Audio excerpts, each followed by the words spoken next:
Salam sejahtera, kita bertemu lagi di channel ini dengan satu lagi kenyataan di mana wartawan HUS pencetus nama Datuk K meninggal dunia sempat tinggalkan pesanan terakhir.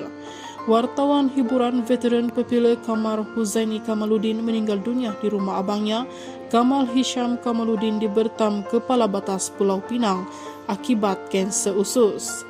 Beliau yang Pepile dengan panggilan HUS dilaporkan meninggal dunia kira-kira pukul 6.10 petang pada Sabtu. Menurut anak saudaranya Nurhana Amira Ramli Alerham, pada mulanya dilaporkan hilang selera makan sehinggalah keadaannya menjadi lemah sebelum berada dalam keadaan yang kritikal. Saya dimaklumkan dia mengalami muntah-muntah sehingga selera makan dia hilang dan selepas itu badannya terus menjadi lemah dan kritikal. Pihak dokter telah memanggil ahli keluarga selepas kejadian itu untuk bersedia sebarang kemungkinan. Beberapa hari lalu semasa tiba di rumah abangnya, keadaan dia ceria dan berselera makan, katanya kepada Emsta. Bagaimanapun pada petang Sabtu keadaan kesehatan HUS semakin merosot dan bertambah kritikal. HUS dimasukkan ke Hospital Kuala Lumpur bulan Mac lalu untuk menjalani pembedahan membuang ketumbuhan pada ususnya, namun tidak lama kemudian didiagnosis menghidap kanser usus pada tahap 4. Selepas beberapa bulan di HKL, arwah dibenarkan untuk keluar hospital dan dibawa ke rumah abangnya di Bertam, Pulau Pinang pada 31 Mei lalu untuk berehat dan mendapat rawatan susulan. Namun keadaannya menjadi kritikal selepas hampir seminggu berada di Pulau Pinang. Sebelum kematiannya, HUS mengatakan dia sudah tidak mampu lagi melawan penyakitnya. Itu selepas beberapa seri rawatan dilakukan oleh pihak hospital selain berserah segalanya kepada ketentuan Allah. Beliau juga sempat berpesan agar semua pihak yang mengenalinya termasuk sahabat handai agar mendoakan supaya mudah untuknya menempuh alam selepas kematian. Insya Allah sekiranya ada sesiapa yang pernah buat salah pada saya, semuanya sudah saya maafkan dan begitu juga ingin meminta maaf kepada semua.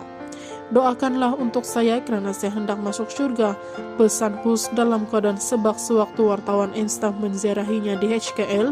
Dalam pertemuan itu, HUS berkata sepanjang berada di hospital, dia kerap bermimpi ahli keluarga dan rakan-rakannya sudah tiada dan perkara itu menjadikan dia kuat untuk redha dengan takdir Allah terhadapnya itu. Saya bermimpi arwah ayah, kawan-kawan dan artis yang telah pergi dan semua itu seolah-olah menjadi isyarat akan giliran saya pula akan tiba. Alhamdulillah hati saya tenang selepas memikirkan ujian Allah terhadap saya ini dan peluang ini saya banyak mendekatkan diri kepadanya selain redha dengan apa yang berlaku, katanya. HUS memulakan kerja kewartawanannya dalam tahun 1980-an bersama Akhbar Harian Nasional. Dia kemudian menyertai syarikat media kumpulan Karangkraf dan ditempatkan di majalah media hiburan.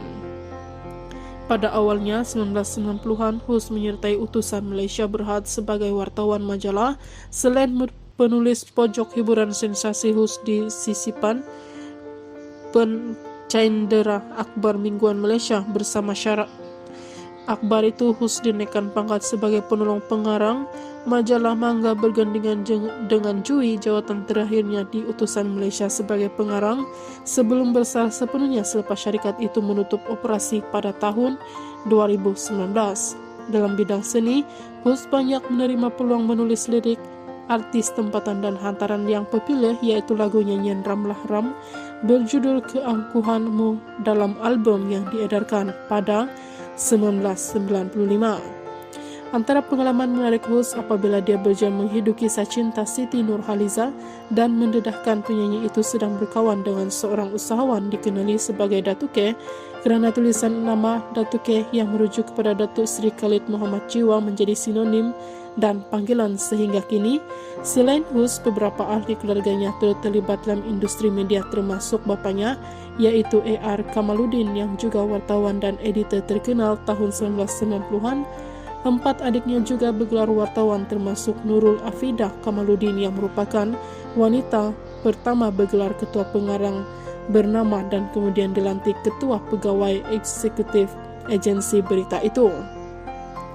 Antara rakan artis yang menanam Kenamaan yang melawat HUS semasa di hospital ialah istri Timbalan Perdana Menteri, Datin Sri Hamidah Khamis, setiausaha politik Perdana Menteri yang mewakili Datuk Sri Anwar Ibrahim Ahmad Farhan Fauzi, Datuk Sri Siti Nurhaliza Tarudin, Datuk Rosham Nur, Ziana Zen Haiza, Ramlah Ram, Ameng Spring, Oji Ahmad Daud, Azura Aziz dan Misha Omar turut melawatnya, termasuk juga Datuk Hatan, Datin Sofia Jen, Vanida Imran, Rabani, Abot, Era Fazira, Maya Karin, serta teman wartawan yang penggiat seni lain.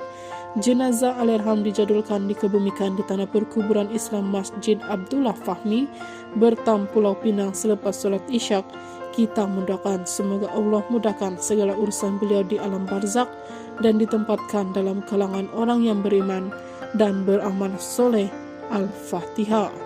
Itu saja info hari ini. Sekian dan terima kasih.